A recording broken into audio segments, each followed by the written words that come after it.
Swamiji, you talked about the ways of getting rid of the ego as being willpower, self-offering. Are there other ways of... Well, there are, of course, many ways, but one particular way that I think is very important is to feel that God is the doer. No matter what you're doing, feel that God is doing it through you. I have found that in this, that things come much better. People may say, well, still, I like to have some credit in it too. The more you have of that thought, the less you can accomplish.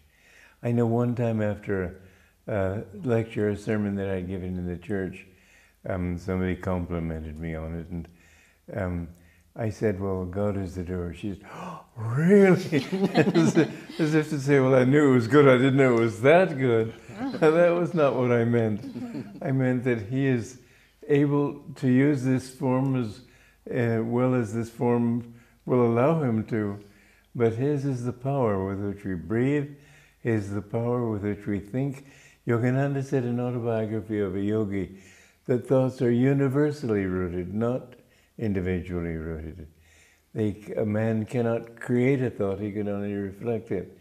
Our brains are not originally creative things, they're transmitting stations. And you can test that. If you fall into a mood, your energy goes downward. Yogananda used to say, I suffer when I see you have moods, because I see that then Satan gets a hold of you. And the way out of them is to raise your consciousness. So within 5 minutes, you can change your consciousness by putting your mind at the point between the eyebrows. As we change our level of consciousness, so a whole new kind of thoughts come to us. So instead of trying to figure things out, you'll find that if you raise your consciousness, ask for an answer to a question, let's say, it will be there even just in a second. I found in writing music, I never write the music. Really, I've done many things in my life. I've written 140 books. I've written about over 400 pieces of music. I've done a lot of things. Some people are always saying, well, how great this is that you've done. I've not done anything. The reason I've been able to do it is that I haven't done it. I've allowed it to happen through me. When a melody, when I try to write a song, I don't think, now how do I want this melody to go? I just say, well, I want the melody to say this is, what is the melody? And it's there. I don't have to work for it. So I really can't claim credit for anything that I've done in my life. And the extent to which I did claim credit, it would be a failure. Swamiji, so self-offering, willpower, seeing God as the doer, what about in just daily moment-to-moment life, trying to get rid of the ego? How do we I would say a wonderful practice is to practice the presence of God. Try to feel that you are talking to Him, with Him. Think you, not he or she. Think you. How shall we do this, God? And think that every sound that you hear, He's trying to say something through you. That may be a fancy, but it helps to make you more sensitive. So that it may be only a car horn, but if you think, God, what message have you got for me in that car horn? It's amazing how much uplifted you become. I've found that taking a walk and just offering every move up to Him, feel that it's His energy that is moving your body. And if you see a breeze, feel a breeze on your skin, feel it's His breath. You see a leaf trembling and feel that it's He trembling in that.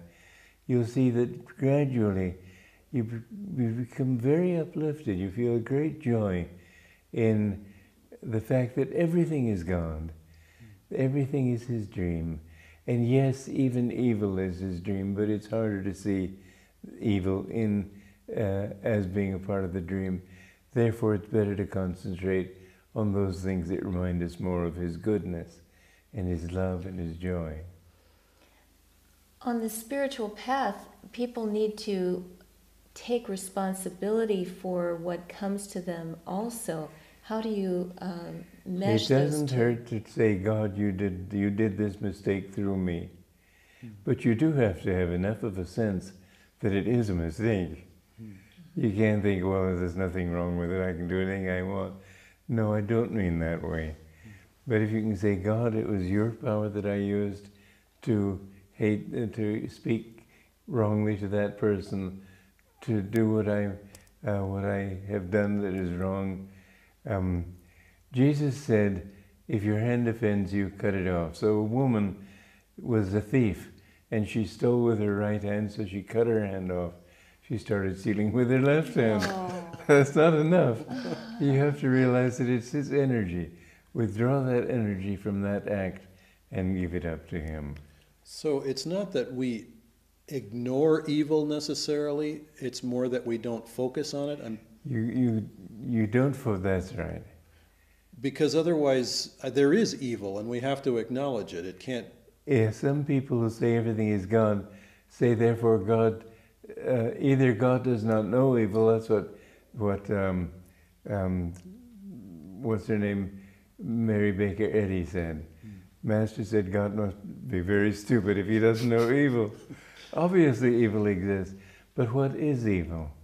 Evil is that which takes you away from him. Therefore, why concentrate on it? In fact, what is evil? Evil, let's say you're on a ladder.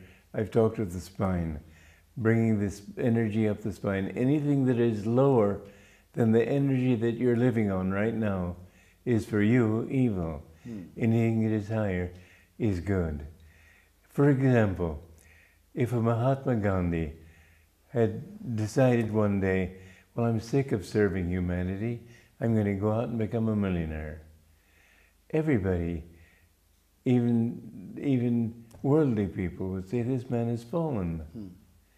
On the other hand, if a lazy fellow got up off his bed of rest one day and said, I'm going to become a millionaire, even saints would applaud him.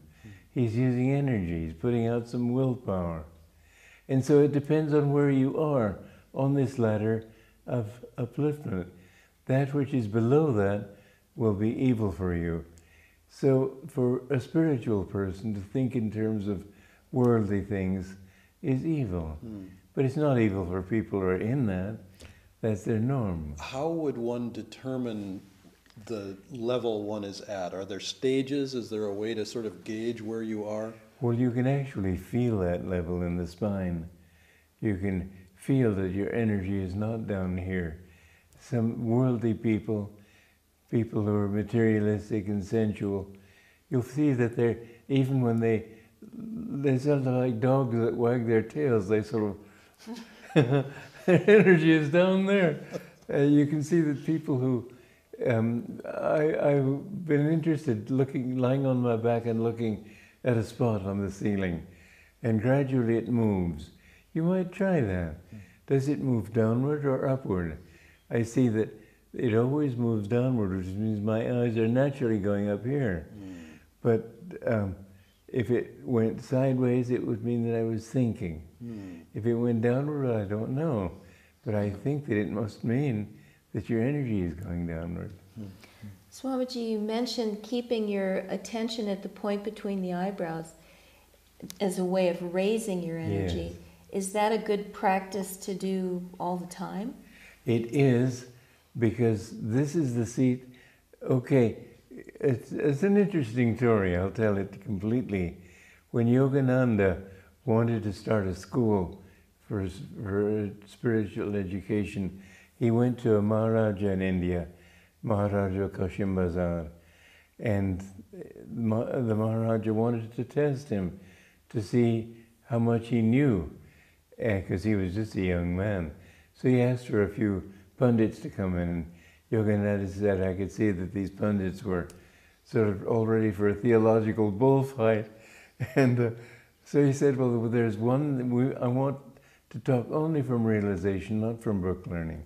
There's something I know is not in the Shastras, but the Shastras tell us that the four aspects of consciousness are Mon, Buddhi, Ahankar, Chitta, mind, intellect, ego, and feeling.